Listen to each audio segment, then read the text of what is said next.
మీకు కాస్ట్ గురించి తెలుసా? నేను చెప్పేది యూరినరీ క్యాస్ట్ గురించి. Hello, this is doctor Vilasini Patel. ఇవాళ మనం యూరినరీ క్యాస్ట్ గురించి తెలుసుకుందాం. సియుఈ శాంపుల్లో క్యాస్ట్ కనబడతాయి. దాన్ని బట్టి మనం డిఫరెంట్ డిసీజ్ గురించి తెలుసుకోవచ్చు. అవి ఎందుకు ఫామ్ అవుతాయి? క్యాస్ట్ అంటే యూరిన్ ఫ్లో ట్యూబ్యూల్స్ లో స్లో అయినప్పుడు క్యాస్ట్ లాగా ఫామ్ అవుతుంది. డిఫరెంట్ డిసీజ్ లో దాంట్లో different types of cells deposit అవుతా ఉంటాయి.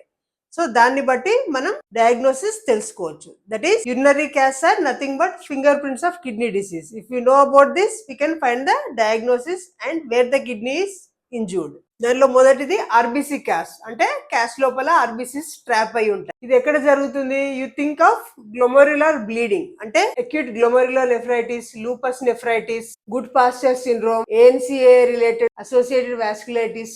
అంటే ఆర్బిసి క్యాస్ట్ అంటే వాస్కులైటిస్, ఇన్ఫ్లమేషన్ గుర్తుంచుకోండి. Next WBC cast. WBC cast అంటే క్యాస్ట్ లోపల వైట్ బ్లడ్ సెల్స్ ఉంటాయి.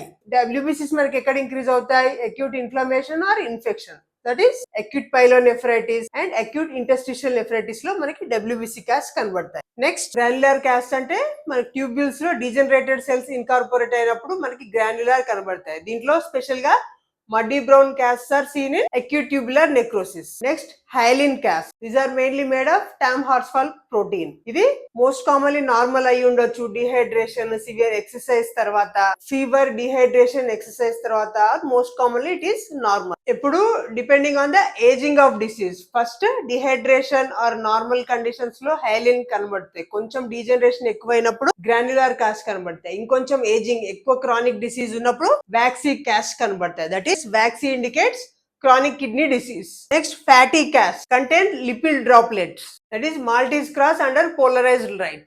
ekkada protein ఎక్కువ లాస్ అవుతుంది? Nephrotic syndrome. So fatty casts are seen in nephrotic syndrome. Next epithelial cell cast. Epithelial cell cast అంటే epithelial cell debris మనకి cast లో కనబడుతుంది. అంటే దట్ ఈస్ సెల్యులర్ డ్యామేజ్. ఎక్కడ? Acute tubular necrosis, drug induce tubular injury, viral infection, toxic nephrology. అంటే epithelial cell damage అయినప్పుడు epithelial cell cast కనబడతాయి. Next broad cast. Broad cast ఎక్కడ కనబడతాయి? సింపుల్ నెఫ్రాన్ డ్యామేజ్ అయిపోయి ట్యూబ్యూల్స్ డైలేట్ అయిపోయి broad గా ఉన్నప్పుడు బ్రాడ్ క్యాస్ట్ కనబడతాయి. అంటే end stage renal disease. Fast revision కోసం ఆర్బిసిస్ రెడ్ సెల్స్ వాస్కులైటిస్ లో కనబడతాయి. డబ్ల్యూబిసిస్ acute pyelonephritis or acute interstitial disease లో కనబడతాయి.